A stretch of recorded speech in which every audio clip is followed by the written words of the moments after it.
चले। नमस्कार दोस्तों। कहते कि चांद न बदला, सूरज न बदला, रे ना बदला आसमान, कितना बदल गया हिंदुस्तान। तो गजब का बदलाव आया है। कहते हैं कि गरीबों के लिए आवाज उठाते उठाते हमारी मीडिया भी नेता के साथ साथ बहुत ऊंचाई तक पहुंच गया। दोस्तों, एक शो चल रहा है राज तिलक। राज तिलक का सीधा मतलब क्या होता है कि जो राजा बनने वाला होता है उसको एक तिलक लगाया जाता है। इसमें जनता का कोई तिलक ही नहीं है। राज तिलक मतलब राजा को लगाए जाने वाला तिलक। और हमारी मीडिया ग्राउंड रिपोर्टिंग करती है अब हेलीकॉप्टर से, यानी आसमान से होता है ग्राउंड रिपोर्टिंग। तो आइए आज इस कड़ी में हम बढ़ते हैं कि जो काम एक मीडिया को करना चाहिए था चुनाव के टाइम में, वो काम मुझे करना पड़ रहा है पढ़ाई छोड़ के। अब शुरू करते हैं आज की जो बात है। हालांकि जो मैं बात बताता हूं पूरे फैक्ट के साथ बताऊंगा आज की भी वीडियो में, और यह बहुत जरूरी का चीज है क्योंकि जो मैं बताने वाला हूं ना उसको आप भली भांति जानते हैं, और जान के भी अगर अनजान बनते हैं, देख के भी आपको दिखाई नहीं देता है, तो आपको मोतियाबिंद नहीं मोदियाबिंद हो गया है। तो आइए आज का जो हमारा कड़ी है वो कड़ी ये है, मनरेगा में मनरेगा लूट खसोट योजना। मनरेगा लूट खसोट योजना मैंने क्यों कहा आप भली भांति जानते होंगे। अगर आप गांव से हैं, गांव में रहते हैं, हमारे देश की 70% आबादी आज भी गांव में वास करती है।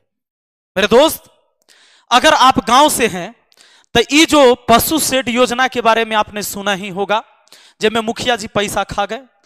आप जानते हैं मैं तो खुद मुखिया हूं, मैं मुखिया हूं, तो आप लुटाने वाले, हम लूटने वाले। तो आज इस पूरी कड़ी को समझेंगे कि ये लूट होता कैसे है और इस योजना को कैसे बनाया गया है, लूट योजना।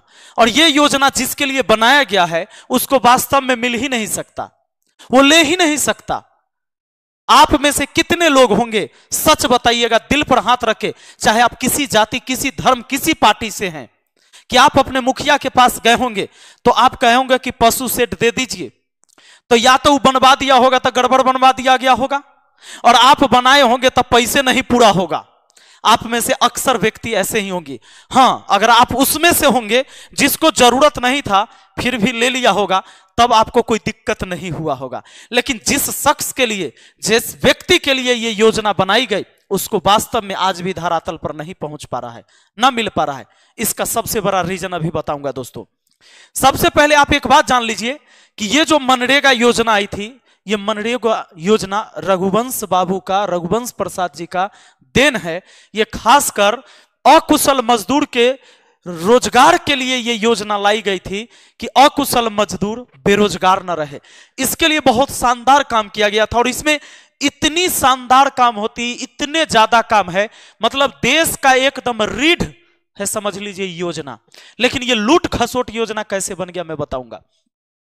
मनरेगा के तहत मुख्य तौर पर अकुशल श्रमिक वाले काम जैसे टिकाऊ संपत्ति जैसे सड़क का काम, नहर, तालाब, कुआं आदि का निर्माण काम कराया जाता है। आप निर्माण करवा सकते हैं इन चीजों का।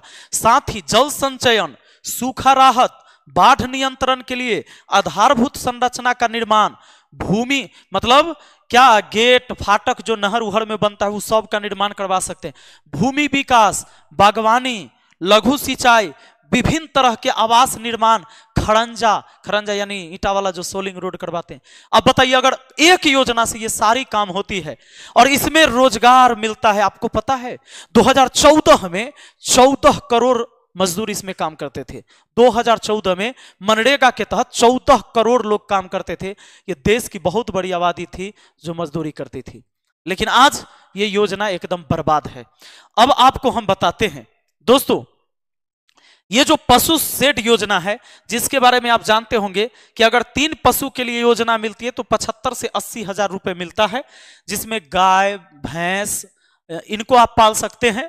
अब देखिए 4 पशुओं के लिए 1,16,000 रुपए, 6 पशुओं के लिए 1,60,000 रुपए।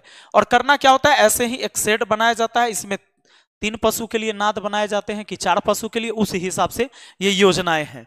अब रही बात कि दोस्तों इस योजना को लेने वाले व्यक्ति कैसे होते हैं। इस योजना को कोई भी व्यक्ति ले सकता है, लेकिन ये योजना जो बनाया गया था उन गरीब आदमी के लिए जिनके पास पशु तो है लेकिन उनको रखने की व्यवस्था नहीं है, सुविधाएं नहीं है, इसलिए। लेकिन इस योजना का जो लफड़ा क्या है कि इस योजना में दो तरह से काम होते हैं। आप जानते होंगे, आप गांव से हैं तो आपसे बात कुछ नहीं छुपल है। एगो मुखिया जी बनवा देते हैं, है ना, मुखिया जी बनवा देते हैं, और न तो अपने बनाइए। तो जब ही मुखिया जी बनवाते होंगे तो घटिया क्वालिटी का शेड बन जाता होगा, 2 नंबर 3 नंबर ईंट से आपको बन गया, अब फालतू के सब कुछ बन गया, एकदम डुप्लीकेट बन गया कि 2-4-5 साल के अंदर टूट के बाद खत्म हो गया 5 साल में। जब आप अपने से बनवाते हैं तो आपके पास पैसा नहीं है बनवाने के लिए, आप गरीब आदमी हैं। गरीब आदमी अगर 1 लाख रुपए का सिर्फ पशु शेड बनवाए ना, तो आज भी इस देश की आबादी, तो इतनी आबादी ऐसी है, मतलब अधिकतर आबादी जिसको खुद के रहने के लिए 1.5 लाख का और 1 लाख का घर नहीं है, झोपड़ी में रहता है। और मनरेगा की छोड़िए, आवास योजना का लाभ उस व्यक्ति को नहीं मिल पाया, और जबकि आवास योजना का लाभ उस व्यक्ति को मिला जिसके पास पहले से घर था। ये स्थानीय जनप्रतिनिधि और जो सरकारी अधिकारी है, इनके मिली भगत से ये सारी योजना का लूट खसोट हुआ, लेकिन सरकार की ध्यान इस पर नहीं गई, इसके लिए कोई व्यवस्था नहीं किया गया। अब मुखिया जी बनाए तो डुप्लीकेट बनाए, काहे बनाए उसका रीजन अब जानिए। सबसे पहले जब यह शेड बनाया जाता है तो इस शेड में सिर्फ लेबर का पेमेंट हो पाता है, और जो मटेरियल का पेमेंट होता है, यह पेमेंट आने में 6 महीना लग सकता है, साल भर लग सकता है, 1.5 साल लग सकता है, 2 साल लग सकता है, और कुछ ऐसे जगह तो पैसा मिलता ही नहीं है। यह पैसा आपके ही खाता में आता है, लेकिन आप मुखिया जी को निकाल कर पैसा दीजिएगा कि नहीं दीजिएगा इसकी पूरी गारंटी नहीं होती है। हालांकि बहुत कम बार होता है कि पैसा न मिले, लेकिन अब मुखिया जी का पैसा 1.5 साल अगर इसमें फंसा रहे आपका शेड बनवाने में, तब मुखिया जी काहे न चाहेगा कि हम पैसा कमाएं। तो मुखिया जी को आप कहिएगा कि मुखिया जी हम अपने बनवा लेंगे, तो बनवाइए। तो जब आप अपने बनवाएंगे तो आपका जब पैसा लटका हुआ रह जाता है, कोई गरीब आदमी गांव से कर्ज लेके 1 लाख रुपया लगा भी दे, तो उसको जब 2 साल 1.5 साल 6 महीना में जब पैसा उसको आएगा सरकार की तरफ से, तब तक वो आदमी के पास ब्याजें बहुत हो जाता है।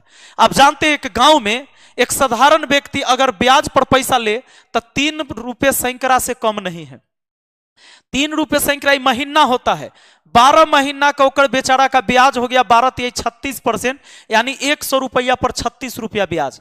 यानी अगर वो 1 लाख का योजना पर काम भी करे, 1 लाख कर्ज ले ले, तो 36,000 उसको ब्याज हो गया। 36,000 ब्याज हुआ 1 साल का, और 2 साल अगर उसको पैसा ना है तो कर्जा लेके बेचारा अगर वो पशु शेड बना भी लिया है 1 लाख रुपया, तो 36,000 का दुगना कर दीजिए, 72,000 रुपया तो ब्याज हो गया। अब वो 1,72,000 उसको चुकाना होगा, जबकि सरकार से आया ओकरा 1 लाख रुपया, वो बेचारा वो शेड बनावे के चक्कर में बर्बाद है। यानी कि ऐसी योजना है कि बना तो गरीब के लिए, लेकिन गरीब नहीं ले सकता है। अब कौन ले सकता है? जैसे मान लो मुझे गाड़ी का पार्किंग बनवाना है, गाड़ी के लिए पार्किंग बनवाना है, तो एक बार शेड बन गया, नाद बन गया, और उसके बाद फोटो खींचा गया, नाद तोड़वा दिए, गाड़ी पार्क हो रहा है, पैसा हमर लगा है, वैसे भी हमको लगवे करता, हमरे पास पैसा है तो हमारा तो लगवे करता। तो एगो तो ऐसी बन गया, 1 साल बाद आइए ना गया, 6 महीना बाद आइए ना जाएगा, या 2 साल बाद आइए ना जाएगा, गाड़ी तो हमारे पार्क में है ना, उसके लिए सरकारी पैसा हमने उठा लिया ना। तो यह योजना भी पैसा वाला के लिए ही बनाया गया। मैं मुखिया हूं, मेरे पास ऐसी समस्या आता है, जब जनता मेरे पास आते हैं और उनको जब मैं कहता हूं कि एक काम करिए, आप बनवा लीजिए, आपको कहीं कमीशन देने की जरूरत नहीं है, लेकिन वह व्यक्ति परेशान हो जाते, कहते कि मुखिया जी हमारा पैसा कहाँ है, हम तो ठेला चलावे वाला आदमी हती, हम तो मजदूरी करे वाला आदमी हती, हमरे पास पैसा नहीं है। लेकिन एक मुखिया पूरे पंचायत का शेड नहीं बनवा सकता है, इस बात को भी आप जानते हैं। तो अब एक बात बताइए, यह योजना क्या गरीब आदमी के पास पहुंचने वाली योजना है? यह योजना पहुंचने वाली नहीं है, इसमें संशोधन होना चाहिए था। या तो सरकार को खुद कोई एजेंसी रख के बनवाना चाहिए था, बढ़िया क्वालिटी का बनवाना चाहिए था, और उसमें जिस व्यक्ति का बन रहा है उस व्यक्ति का जब तक सिग्नेचर नहीं होगा कि भैया हम संतुष्ट हैं, हमारा बन गया है, तब तक तो हर पैसा पास नहीं होगा। कोई एजेंसी या सरकार खुद से बनवाती कोई एजेंसी के द्वारा, इसको देना ही नहीं चाहिए। अब ये ऐसी योजना की लोगों तक नहीं पहुंचता है।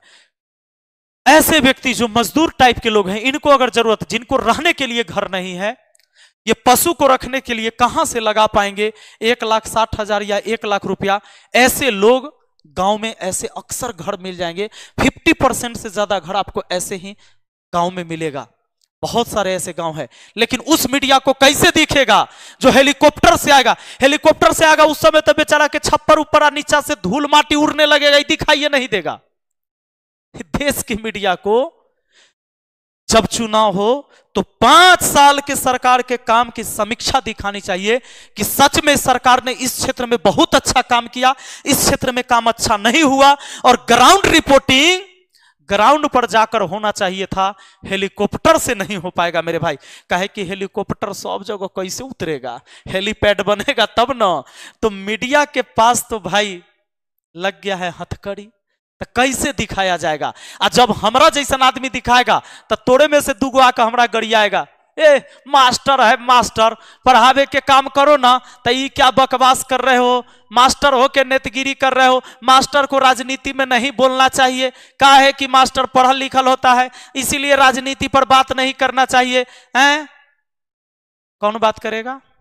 तुमको समझ में नहीं आता है? हम तोरा आंख खोल रहे हैं, तुम्हारा आंख नहीं खुल रहा है।